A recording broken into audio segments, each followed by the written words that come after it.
Hi, everyone. Thanks for attending another GoDaddy Pro webinar, or if this is your first one, welcome. We're glad to have you. Andy's joining us today to talk about how to help your clients adapt and succeed online. So he's going to go beyond websites and really get into some of the more nitty-gritty stuff. First, we're going to do the presentation. So Andy's going to talk to you for a little bit, and then we're going to do Q&A after. So if you have a question, go ahead and drop it in the Ask a Question tab down at the bottom of your screen. But in the meantime, feel free to participate in chat. We're going to be in there with you, talking to you. So discussion is welcome. And then afterward, we're going to finish up with a quick feedback survey. Then in a few days, we'll send out an email with a blog post recap and a link to the recording if you want to rewatch that. So before we get started, it's time for a shameless plug. If you guys want to go ahead and drop your website in the chat, we'll see who's here. I like the hand motions, Andy. I wasn't sure if the chat's over here or over here, depending on where my screen's showing up. So Andy's struggling with the opposite screen effect. All right, it doesn't look like we have anyone who wants to be shameless today, but that's totally okay because I can go ahead and introduce Chorba here. We've got Mike Chorba. He runs the GoDaddy Pro Twitter handle. You want to tell us a little bit about that, Chorba? Yeah, my name is Mike Chorba. I'm a community manager for GoDaddy Pro, and primarily what I'm doing is taking care of our GoDaddy Pro Twitter handle. So if you're not following that, please do so. We post a lot of useful information and some fun stuff to create discussion. And we also always link to recaps of our webinars, and we promote the new webinars. So if you want to stay up to date with what's going on, follow the GoDaddy Pro Twitter handle, and we'll take care of you.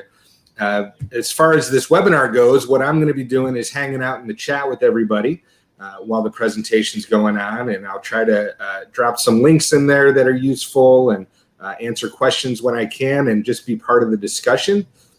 In addition to that, I want to make sure everybody knows that if you're the type of person that would prefer not to see the chat while the presentation is going on, you can minimize it. In the upper right, there's a little arrow, so you can pull it up or put it down as you wish. And I will go ahead now and kill my video feed so I can join you in the chat. Thanks, Chorba. So it looks like Andy decided to be shameless. We shared his site out, andymci.ca, and also the GoDaddy blog, godaddy.com/garage. So check that out if you want to see what we talk about on a regular basis. So now I'm going to go ahead and introduce Andy. Hey, Andy. Hi. What you doing? I wasn't sure if you were just going to throw it over to me or if you were throwing it over. Oh, sweet. Sorry, I didn't give you much of a preamble. It's all good. Hey, everybody.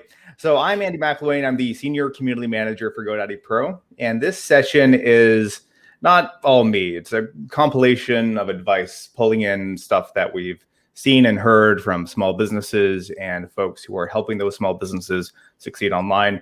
Web designers, developers, digital marketers, SEOs, all that fun stuff.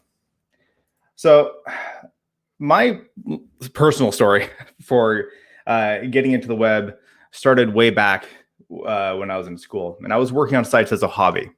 Then I graduated into the recession in 2009, and it turns out that nobody was really hiring, so I had to fall back on those self-taught web skills. And at the beginning, I had a very, very narrow focus when I was freelancing. I built websites, and that was it. I didn't do anything else. But most of my clients, they would come to me because they were looking for something else. They were looking for more customers, or they were looking for more sales or donations or more engagement. And they thought that just building a new website would solve all their problems. And because I, along with most of the others that I knew who were doing this as well, all we did was websites. That's all we would do. We would sell websites. We'd build a new website, we'd say thank you, and then we'd move on to our next project.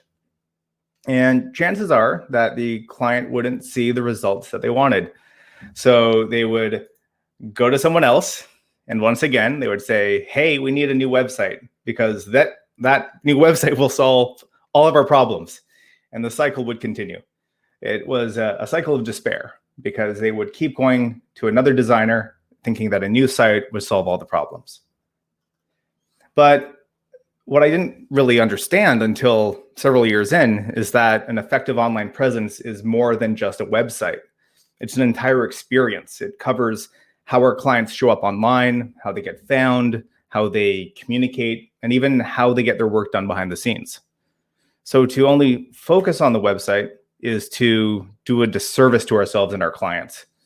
Our opportunity as their go-to web experts is to help them understand and own that entire experience. So my hope is that in this session, if you're thinking about doing this as a side hustle, I hope that it shows you that businesses need us for a lot more than just building a website. And if you're already building sites for clients, I hope that this session will give you some inspiration and new ideas for opportunities worth exploring.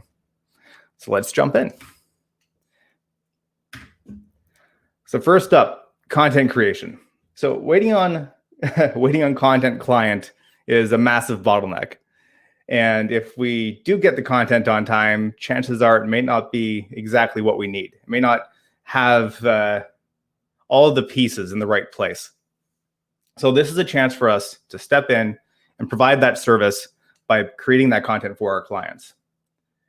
Now, copy is the low-hanging fruit here because it's where everything starts. Regardless of the type of site that you're building, you're going to need written content. And for online stores, this includes product descriptions, product specs. And if you don't fancy yourself a writer, that's absolutely fine. You can contract out the work. And you can keep it easy for your client and protect that relationship between you and your client by having those contractors invoice you, and then you invoice your client. Your price, the margin that you make, is whatever you add on top of the invoice that you get from your contractor. And this is something you can carry on to images. So content, when we think about content, we usually think about written content. We think about copy, but it's not just copy. It also includes images, visuals. And so that's our next opportunity, is that we can source images for our clients on their behalf. Now, at one end, this could be a service where you are going and choosing stock images from a provider like Adobe Stock or Getty or Stocksy. And I have a little screenshot of Stocksy down there on the bottom. And at the other end is the original photography. So if you don't fancy yourself a photographer and you have no interest in becoming one, that's another chance for you to go and hire a local photographer to be your contractor. And the nice thing about hiring contractors is that you can expand. You can have different photographers that specialize in different types of photography. You can have great product photographers, portrait photographers, real estate photographers, and you can tap into them and their expertise to get that great imagery for your client's site. And because you're handling the relationship for your client, it's a really smooth experience. And then the same goes for video. So with video, that opens things up into YouTube. So YouTube, this oft-repeated stat, that YouTube is the second most popular search engine in the world. But because the video production overhead is much larger than just writing copy or sourcing images, and there's a steeper learning curve, it also means that it's less saturated by your client's competitors. Now imagine producing videos for your clients that could be found on YouTube, but then are also embedded on their site. Here on this slide, I have an example from Fitness Blender. In Fitness Blender, I love this couple. They are a pair of personal trainers who have a wonderful YouTube channel with a whole bunch, like just a massive library of fitness videos. And if you go to their website and you browse their directory, what they've done is they've taken those videos, curated them, organized them in a very detailed way. And you can go and browse for the exercise video that meets your needs. And all they've done is they've embedded the YouTube video onto the site. So what happens here is that the video impressions go up because it's embedded on the site. So whether people get to the videos through YouTube or through the site, they're hitting the same actual video. And that goes both ways. So what they've done is they've added this additional level of value for going to the site that you're not going to get through YouTube itself. They've curated this collection of videos. So another example, let's say you have a hardware store as a client and you're building an e-commerce site for them. You could create product demo videos, upload those videos to YouTube, and then embed those videos on product pages. And then as with writing and photography, if you don't feel comfortable doing the video production yourself, it's not a problem. You can hire someone local to work with, and they can be your video producer. And then they invoice you, you invoice your client. and everyone wins. Moving on from that, the back office. So helping your clients get set up behind the scenes. This is where you start thinking beyond just the website. And we start looking at, well, what are the other technology challenges that we could help our clients with? So what happens, for example, with an e-commerce site? What happens after a customer places an order? Where does that information go? How does the order get fulfilled? And how does that order sync up with whatever systems or processes the client's already using? These are things that you can help with. At one end is the platform setup and configuration. Now, it's not that different from building an online store. And the reason I say that is because your client could go and learn how to build an online store on their own. They could go and read the documentation, Google tutorials, but is it worth their time to do that versus hiring you? Probably not. This isn't their wheelhouse. This isn't the thing that they're an expert in. This is why they have you as their go-to expert. And so it goes with setting up other platforms. So maybe that's taking mobile payments, right? So maybe it's you helping them get set up and running with Square, or maybe it's keeping track of their customers with a CRM. So maybe it's like getting them up and running with a HubSpot CRM, or maybe they are not doing, they're still doing things with physical paper, getting them moved over to online productivity tools, basically getting them moved over to Office 365 or G Suite. Now, these are all things that you can help them with, even if what you're doing is just setting it up for them, following instructions and troubleshooting, because that in itself is a valuable service. You don't need to go in and do a bunch of custom work. Just getting them up and running is valuable in itself. Now, the next step up from that is rolling a custom solution. So what if your client has needs that can't be met by some out-of-the-box platform? This is where you get to be a creative problem solver and build a custom solution. And I'm not talking about going and writing code and building custom software here. You'd be surprised at what you can accomplish with forms and spreadsheets. Case in point, Excel forms, Google Forms, Wufoo Forms, Jot Forms, FormStack, Airtable. These are all incredibly powerful tools if used properly. And that's where you come in, figuring out how do we build the right solution using this technology to help our clients. In addition to that, some of these platforms may have partnership programs that you can go to for things like priority support, exclusive discounts, and other perks. For example, there is the Solution Partner Program for Square. There's the Robust Partner Program with HubSpot. And another example here on this slide is Podio, which is kind of like Airtable, but a little bit more, I think of it as a little bit more enterprisey. Okay, now for marketplace integrations. So helping your clients get found through online marketplaces. These are the platforms that your clients' customers are going to when they're looking to make a purchase. And Google, by far, is the biggest marketplace. When we go to make a purchase, if we don't know the exact place that we're going to go to buy something from, Google often becomes our next stop. And that makes Google My Business a priority. Because whether you're looking to buy a product or you're looking to find a local restaurant or service provider, Google is the place that you're going to go. And so a strong listing on Google can make or break a local business. And all the details matter here: the company profile, the photos, the contact information, customer reviews. Optimizing for local search is a service in itself, and that's an opportunity for you to own for your client. As for restaurants, and I know this is a big deal right now with the fallout from COVID and curbside pickups and delivery and takeout.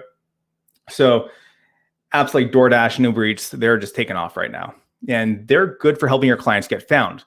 And you have an opportunity here to help them get up and running with those platforms. But those services also take a big cut of the order. So you can help your client even more by figuring out how to offer those order and pickup services or delivery services through their site, bypassing the need for a third-party app, which means they keep more of the actual order price. This all ties back to what I was saying before about creating custom solutions. You're tapping into your web expertise to give your clients an edge. And then third one, products and online shopping. Amazon is the elephant in the room here when it comes to buying products online. And it's a good fit if your client wants to expand their reach to a broader market. If they are creating and selling products, Amazon's a good place to be. And you can help them through this as well. You can help them navigate the setup process to sell on Amazon.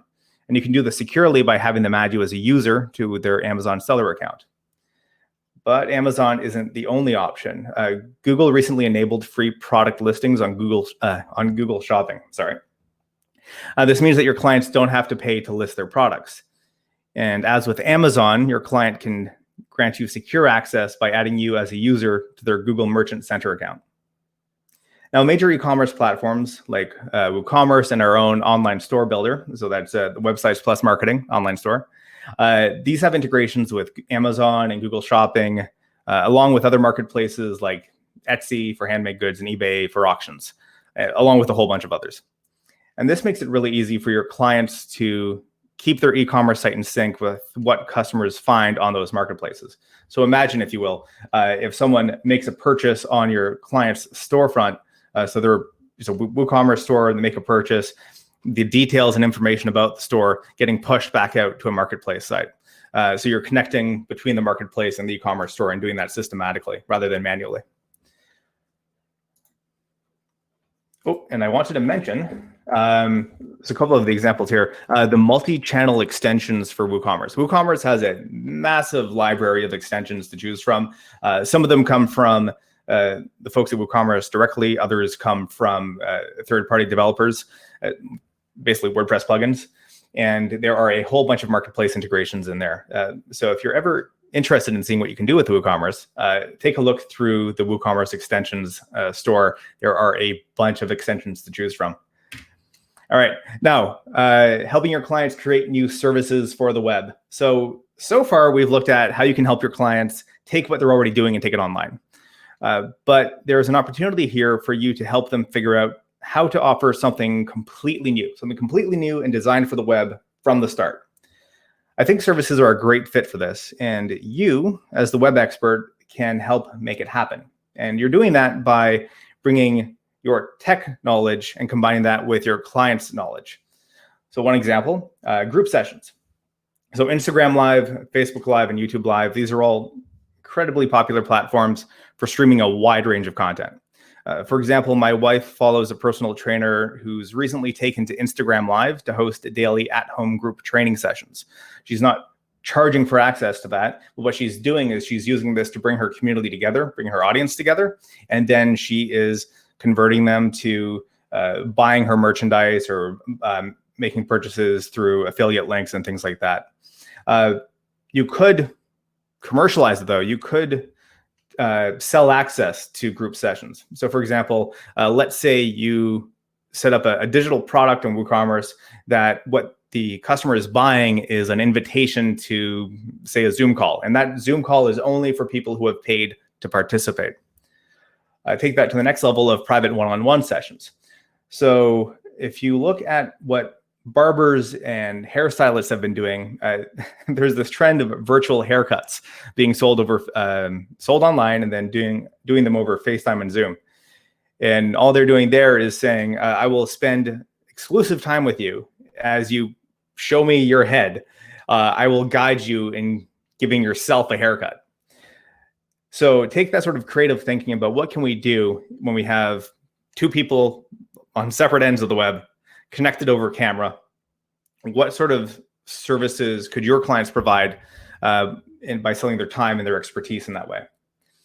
So here's an idea. Combine online bookings, online appointment bookings. And that's a feature you can find in WooCommerce and in the online store part of Websites Plus Marketing.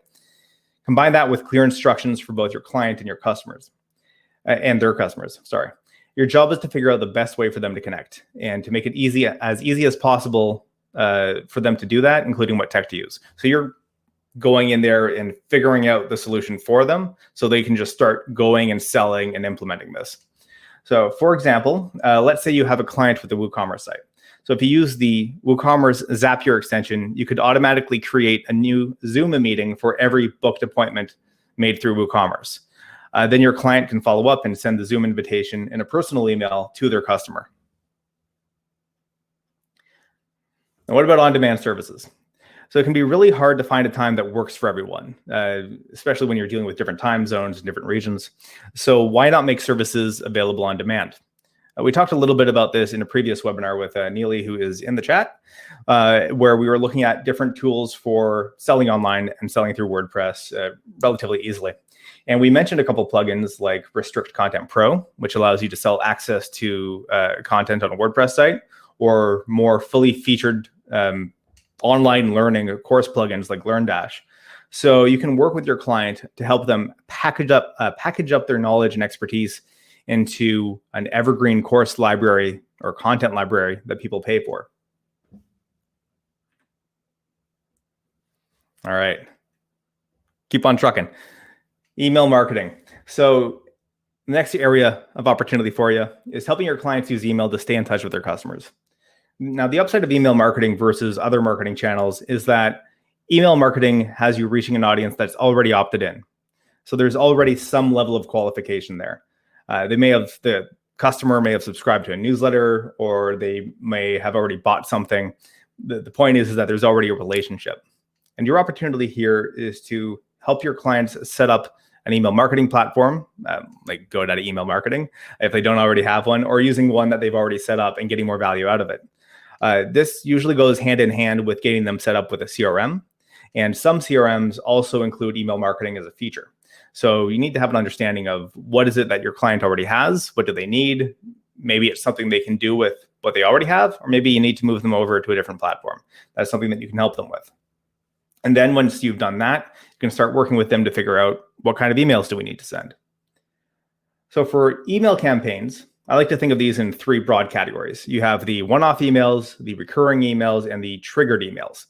The one-off emails are often tied to a unique event. So for example, a lot of the COVID-19 emails we've received over the past few months were one-offs. They were sent out because something important happened. They were one-offs. They weren't on an ongoing campaign.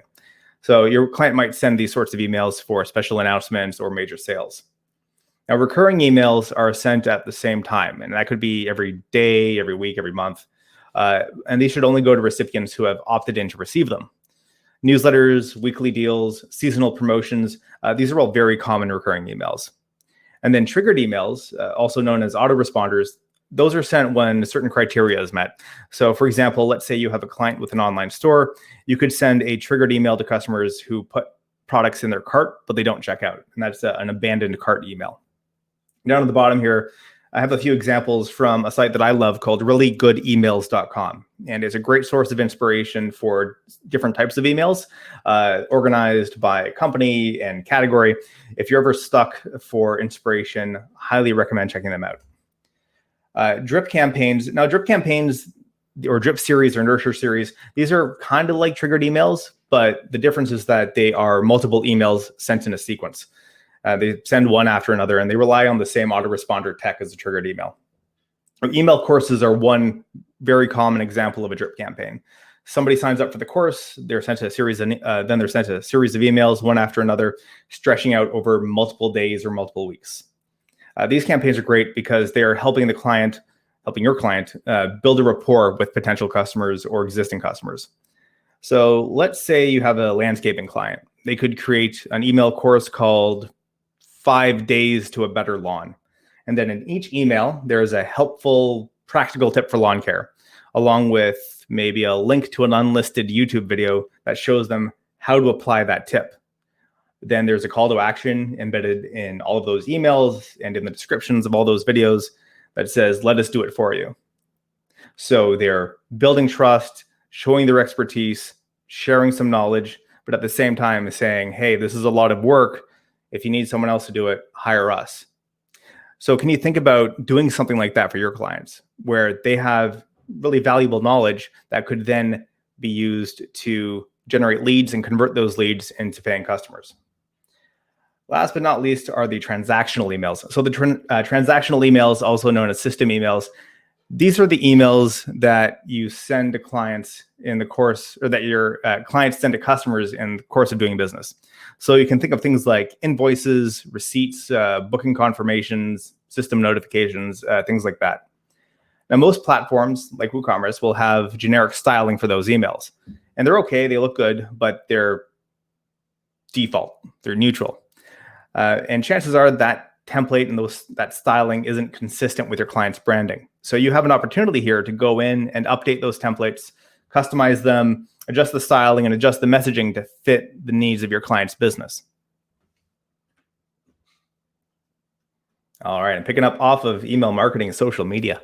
So I know I'm stating the obvious here when I say that the only useful social media presence is an active social media presence. So unless your client is comfortable with living and breathing social media, chances are it's a daunting task and low on their priority list relative to everything else. So you, as their go-to web expert, you can step up and help them keep their accounts buzzing with activity. Let's start with the Facebook page. So I think a Facebook page is really important for a local business.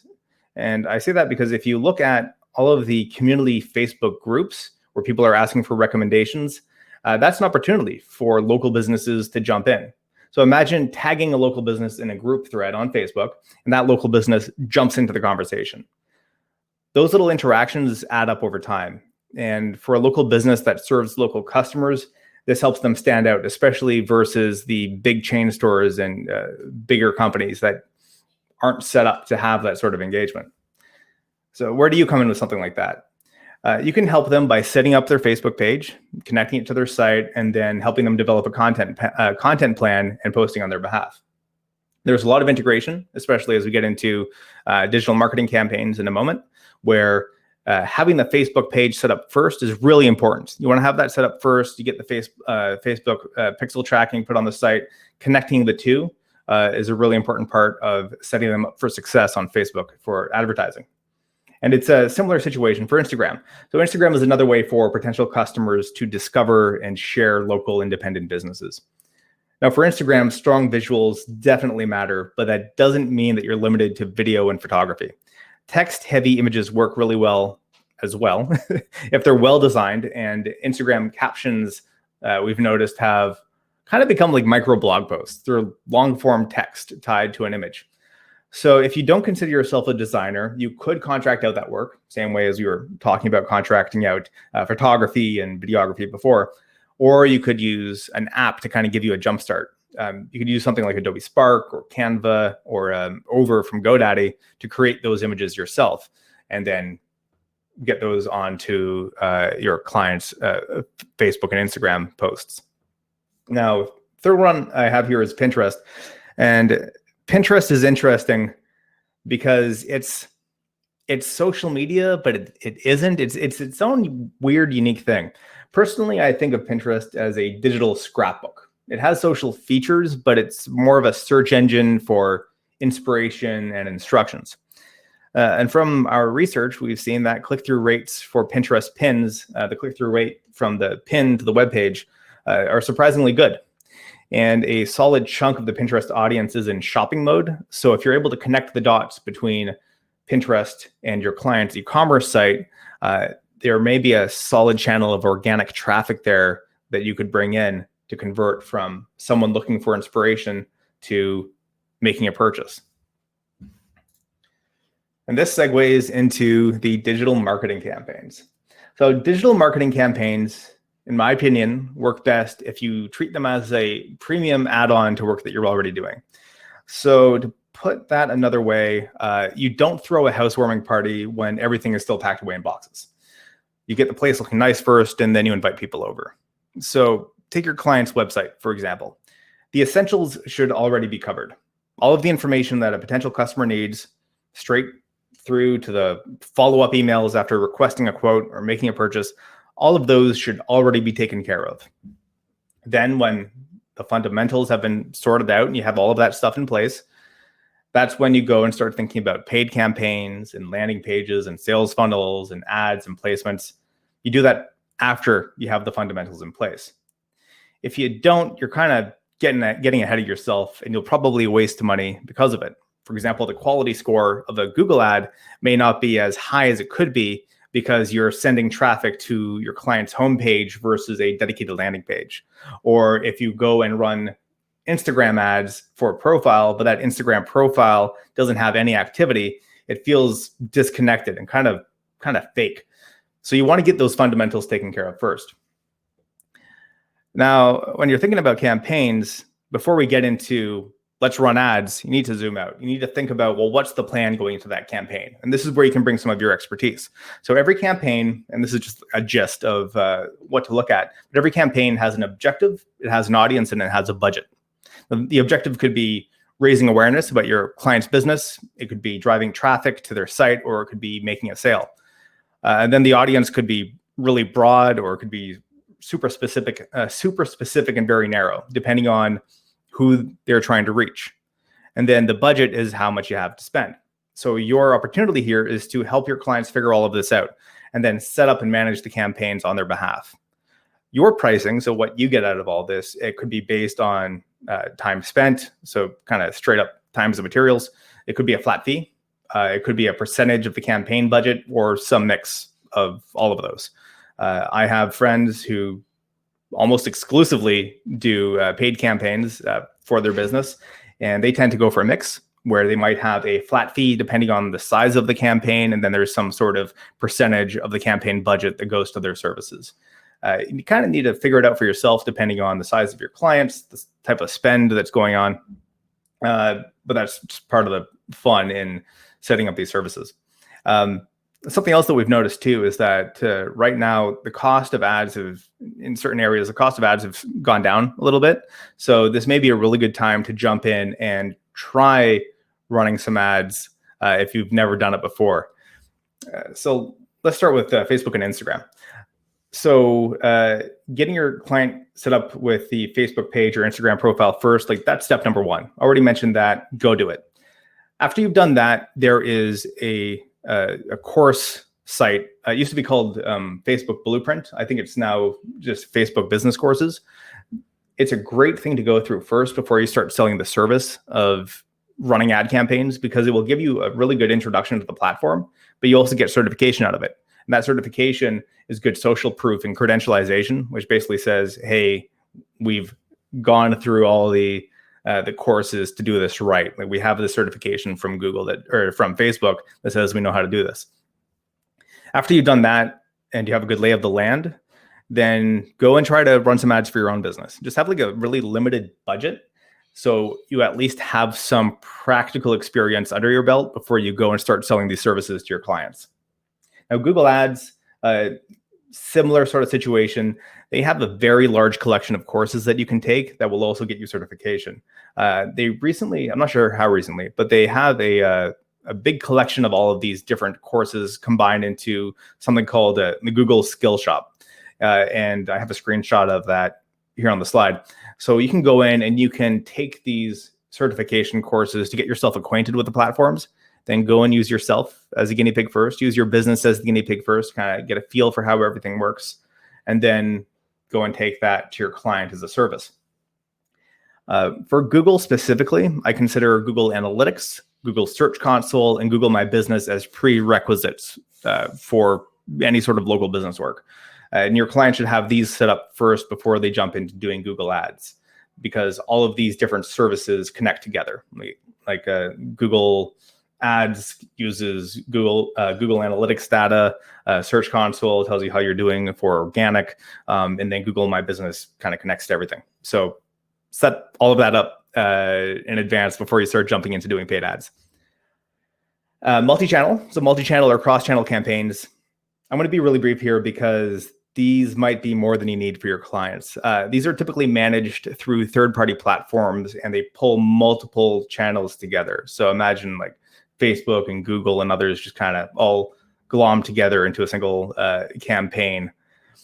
And if you've ever wondered why you'll see the same ads follow you from an online store to Facebook to YouTube to email and beyond, this is why. It's a multi-channel campaign.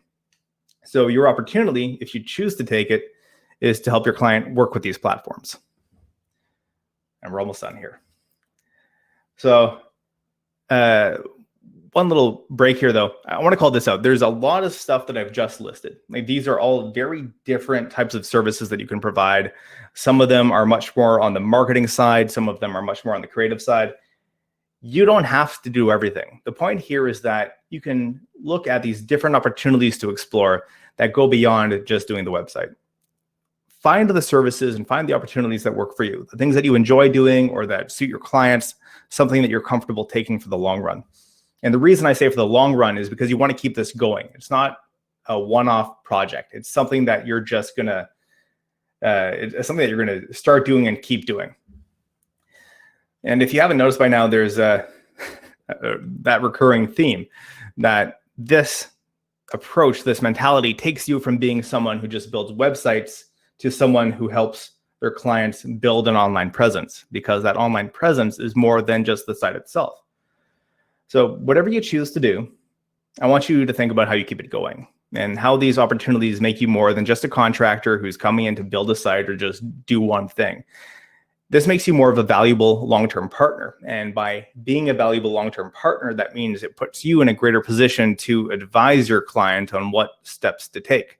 You're no longer just taking requests and orders on doing certain things. You're now putting yourself in a more strategic position, and that increases your value because you are not just someone who builds a website.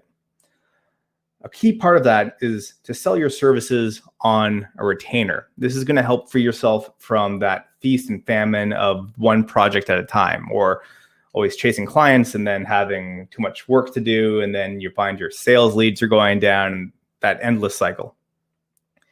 This kind of arrangement is so much better for you and your clients. It's better for you because you'll have a more predictable income stream. And it's better for your clients because they will know that they have you to rely on. Like, you are there. You're basically a member of the team who isn't on payroll.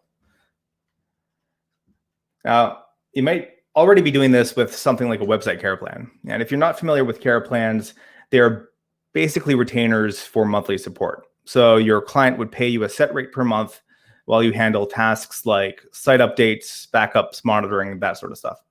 And they're good as a sort of baseline coverage. And it's a really popular project add-on for many of our GoDaddy Pro members.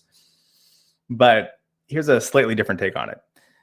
Growth plans. And I was chatting with a friend of mine who has an agency about this, where all he did was he just shifted the tone of the conversation from "we need to protect your site" to "we're going to grow your business." Like, that became the focus. And suddenly that opened up a whole bunch more doors, because it was no longer about selling insurance. It was this investment. You're making an investment in your online presence. You're making an investment in your business.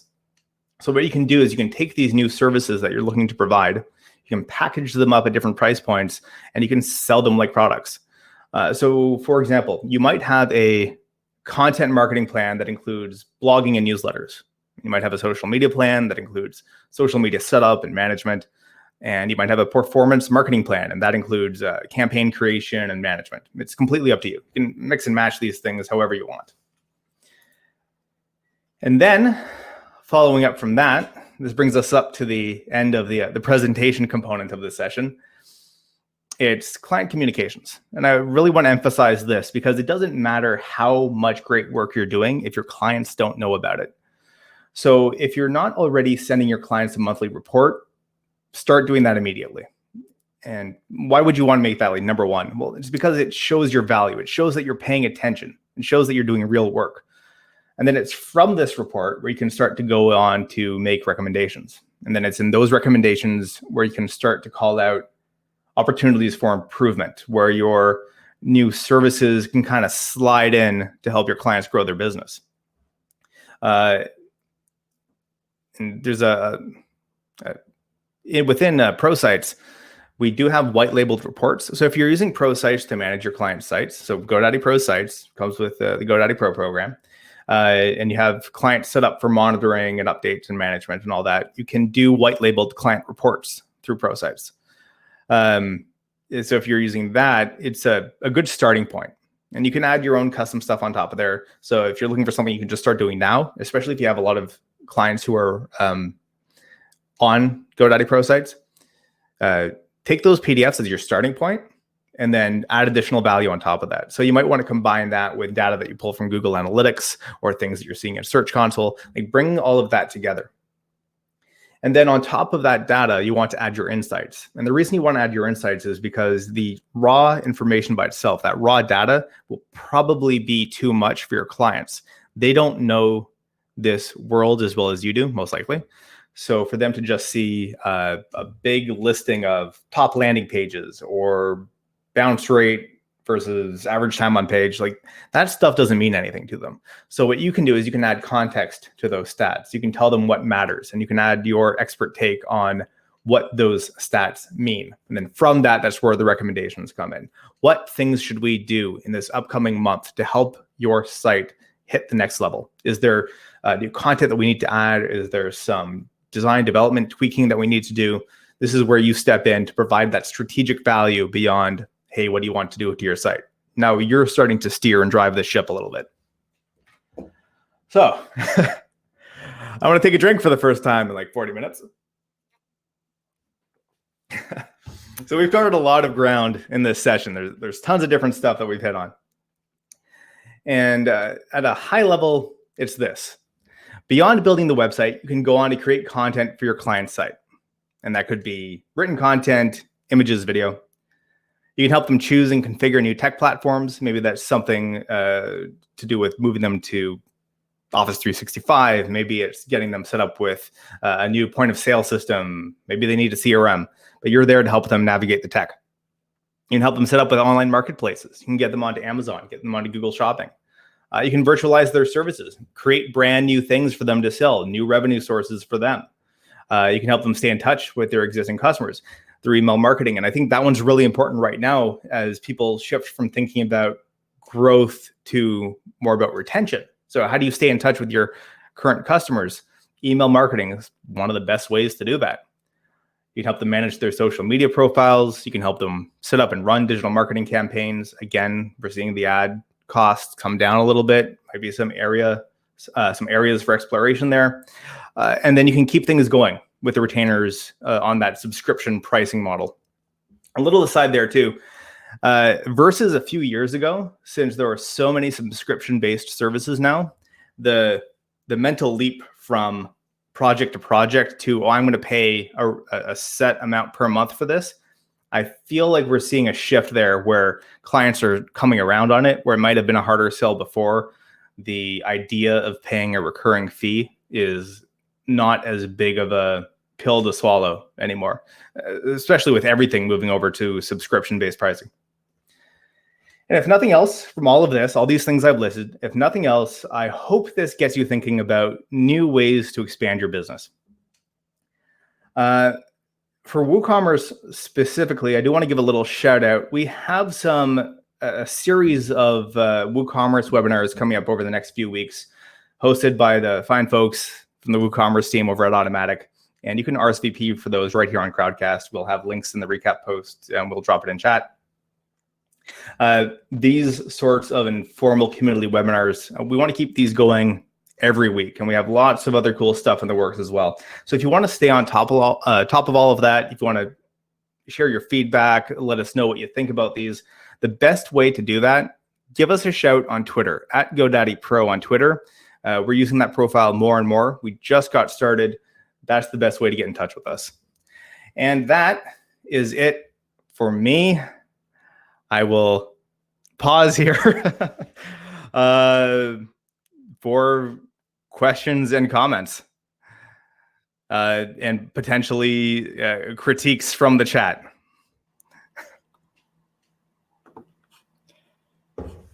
All right, I'm gonna join you on camera again. I just had to toggle video back on, which for some reason likes to take about 5 minutes. For now, we only have one question in chat, and I actually dropped that in there. I asked, there are a lot of options. Where should you start if you can't handle them all? You did actually answer that question, but I'd like to kind of expand on that because your advice was to start with something you enjoy doing or what you know how to do. Mm-hmm. And if you take it from like, just pretend someone is completely green and they just started building websites. Where do you think someone should start if they don't know what they're good at or what they would like to do? I would take thing. I'm going to trot out that answer that everybody hates. It depends. I think that the right way to do it is to start small. If you have clients who you know very well, you understand their business model, to Alex's point, where I see in chat here that this sort of getting into business consulting and things that are well outside of the scope of web design and development. Outside of the scope of web design and development yes, it's a big, broad world. But if you can find one or two things that you can start doing on a regular basis with a couple of clients, start there just to get your feet wet. And then once you're comfortable with that, start turning that into a service on its own, maybe something that you start to offer to other clients, existing clients or new clients coming in. You don't need to go all in all at once on any of this. Start small, find your stride, and grow it over time. That's my take.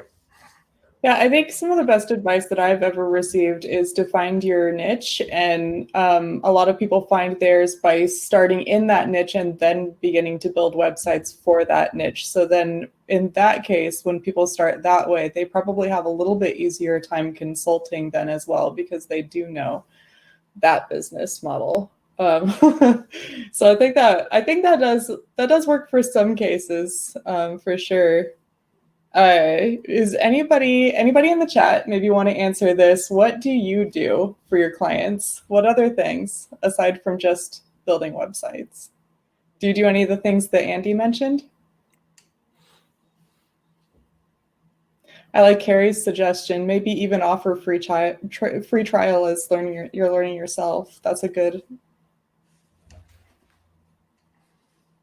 Alex says a niche can also be a customer niche, meaning working with certain vertical market of customers, like restaurants. Yeah. Exactly. I've seen a lot of that. I have some friends who work almost exclusively with real estate, others who have found a strange niche in legal or healthcare, especially any niche that has a lot of kind of industry complexity. Real estate comes to mind because of everything tied to that. But once you start to understand the unique pain points and challenges of that vertical, you can start carving out a space for yourself where you know that industry better than anybody. And suddenly all these clients in the same industry are coming to you. So it looks like Sandy offers SEO, PPC, and analytics, which is definitely huge, like she says in the chat here. Knowing your profit and loss as a business owner. I completely agree with that. Chorba, the family and friends niche. Yeah, I love that one. That's a great starting point. If you're like, you know what, I want to do this, but it's just going to be a bit of a side hustle to begin with. Totally, friends and family. Alex works with associations, clubs, and membership-based organizations as a niche, which is really cool. Beth approaches local restaurants, or well, she likes the idea of approaching local restaurants. I don't want to put words in your mouth. So, fun little aside there.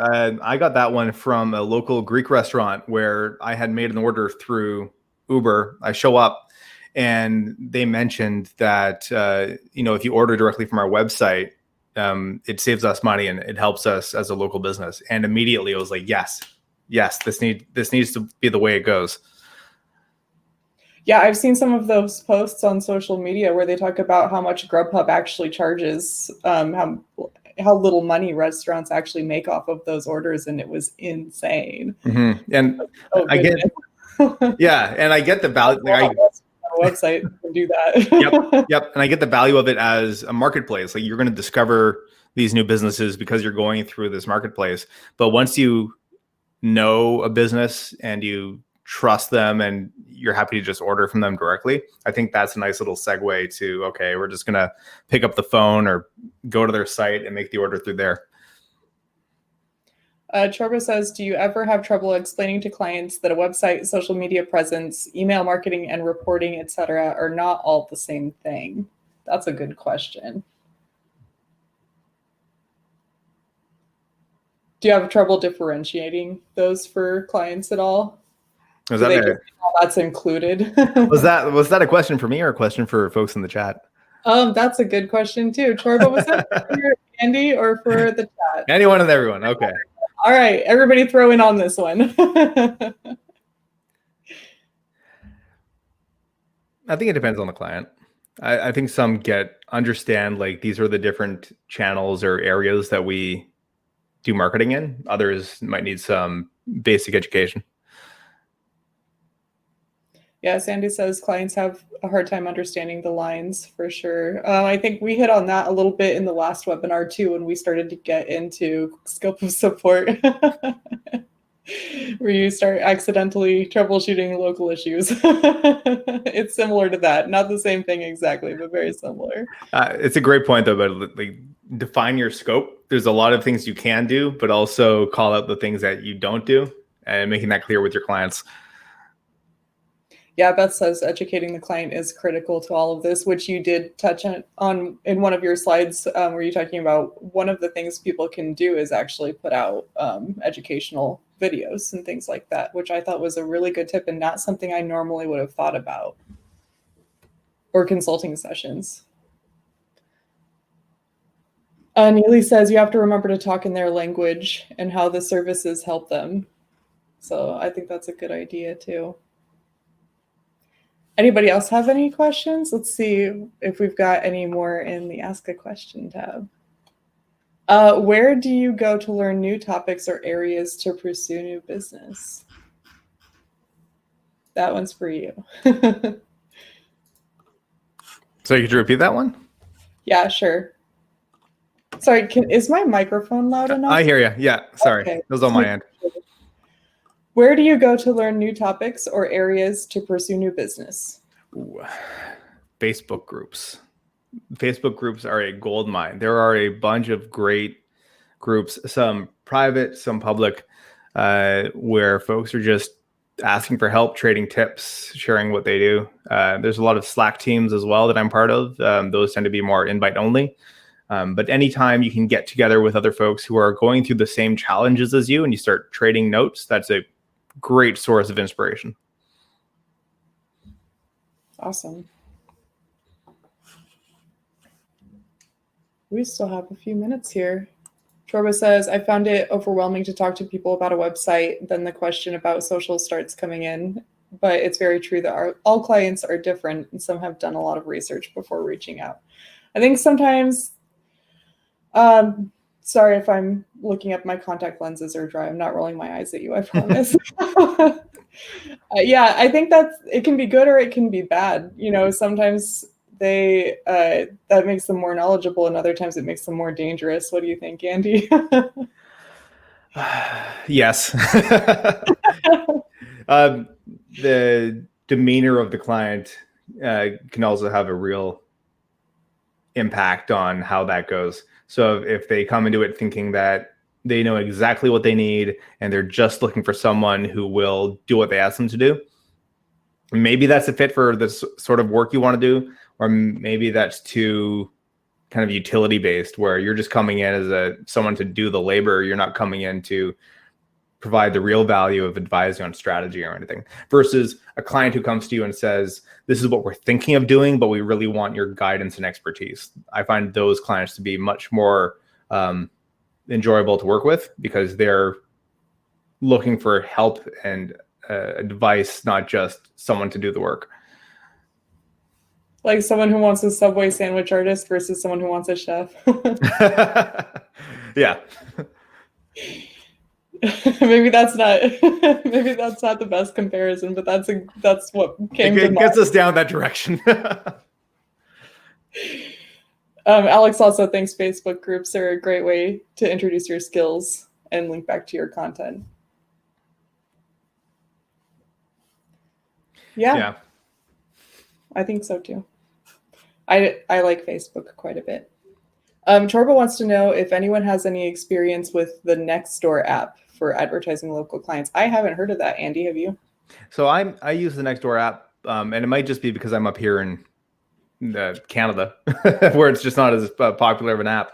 But I haven't seen a lot of activity around local marketing. Where I do see a lot of it is in those neighborhood Facebook groups where people are looking for recommendations and referrals to, a local mechanic or a local HVAC technician. Gotcha. Chorba says his area has been really active on Nextdoor. Adams too. Yeah, Nextdoor is pretty new for Canada, so we may just not be active enough to see that. Oh, Beth has an idea. She says, look for local company sites without proper privacy policies and outsource to Termageddon. So Termageddon, that would be the service of taking care of developing privacy policies for sites, right?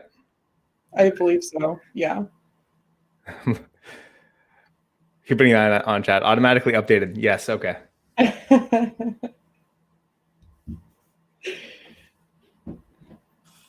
Automatically updated when laws change. Cool. Yeah. All right, so we're going to go ahead and wrap up here, guys. I've got a feedback survey here for you. If you thought this was helpful or not helpful, we want to know either way. I'm going to go ahead and put that out here. You should see a button available to you that says feedback here in a second. Or I might say call to action at the bottom of your screen. Let me know. Go ahead and give that a click. Give us a little bit of feedback, and then we can tailor our content to your needs. It helps us out quite a bit to know, what you think of these webinars and how you feel about the content, the presentation style, and just basically the way we handle them, so we can go ahead and make those a lot better for you. And then Andy mentioned before already that we're going to have a webinar on Woocommerce. It's going to be just like a basic introduction to Woocommerce, held by Jonathan Wald and Gareth Ellison here with us next week. And they're actually going to be doing a whole series. So that'll be the first one next week, and they'll be doing a second one the week after and a third one the week following. So if you want to get in on those, I have the very first one here for you, and I'm going to drop that in chat. This is the one next week. You can go ahead and RSVP to that if you want to get in on that one. The feedback button is not appearing in the CTA. Okay, thanks for bearing with us, guys. That was our first experiment with that. So I'm gonna share the link with you directly. There we go.